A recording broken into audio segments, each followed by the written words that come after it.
မျိုးမှာရှိတဲ့ဂျပန်ရွာလေးတစ်ရွာကိုတူတူသွားကြအောင်နော်သူကကြတော့ပိတ်ချင်းပြောင်သွားတဲ့လမ်းမှာတည်ရှိပါတယ်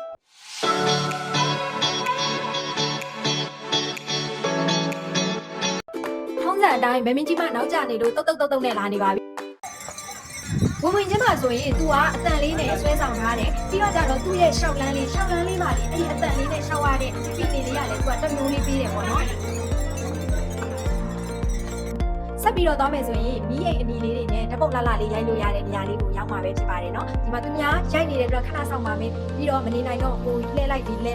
ကိုပုံလေးနည်းနည်းပါလာအောင်ရိုက်ခဲ့တယ်ပေါ့နော်ညနေချင်းဆိုင်ဘက်မှာဆိုရင်မီးအိမ်အဖြူလေးရှိတယ်အဲ့အဖြူလေးကကြတော့လေကိုဝစ်ထားတဲ့အယောင်လေးနဲ့လေပို့ပြီးတော့အယောင်ပို့ထွက်တယ်လို့ခံစားရတယ်နော်သူများရိုက်တာကြည့်ပြီး10စက္ကန့်လောက်မေ့သွားလို့ရှောက်လေးလို့ကိုပြောယူရတယ်နော်ဒီနေရာလေးကိုရောက်ပြီဆိုတာနဲ့ပုံလှလှလေးရိုက်ဖို့လို့လုံးဝမမေ့ခဲ့ပါနဲ့နော်ဒီနေရာလေးကကြတော့ကလေးလေးတွေအကြိုက်ပေါ့နော်ဂျပန်ရဲ့ signature ဖြစ်တဲ့ဒီသားတိုင်းလေးနဲ့ရိုက်ခဲ့ဖို့လည်းမမေ့နဲ့အောင်နော်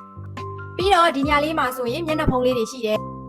ဂျပန်ရွာဆိုတဲ့အတိုင်းပဲဒါလေးကတော့ဂျပန်ရွာလေးရဲ့တရားနီလေးပေါ့နော်အောက်ထဲမှာဆိုရင်ရွှေငါးလေးတွေအများကြီးရှိတယ်ရွှေငါးလေးတွေကလည်းစုံညာပဲလှရယ်နော်ကဲဆက်ပြီးတော့ရှောက်သွားပါမယ်ပြီးရင်ဟိုကိုင်းဒီကိုင်းရှောက်ကိုင်းကြည့်ပါတယ်ဓာတ်ကိုတွေ့တာနဲ့မနေနိုင်မထိုင်နိုင်နဲ့သွားပြီးတော့စီးပါပြီအမေသူမစပြီးတော့ဒန်းစီးပြီပေါ့နော်နေရမျက်နှာကိုထိုးနေတော့မျက်နှာကတော့ရှစ်ခေါက်ချိုးနဲ့မဲတုံညာပေါ့နော်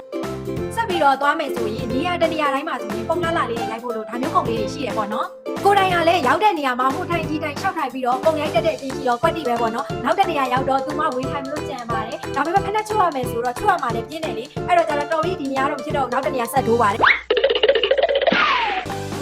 ဒါလေးကလည်းနောက်ထပ်ထိုင်ပြီးတော့ရိုက်လို့ရမယ့်နေရာလေးတစ်ခုပါနော်ဒီနေရာလေးကကြတော့လီကားဆောက်ထိုးပုံစံမျိုးလေးပေါ့နော်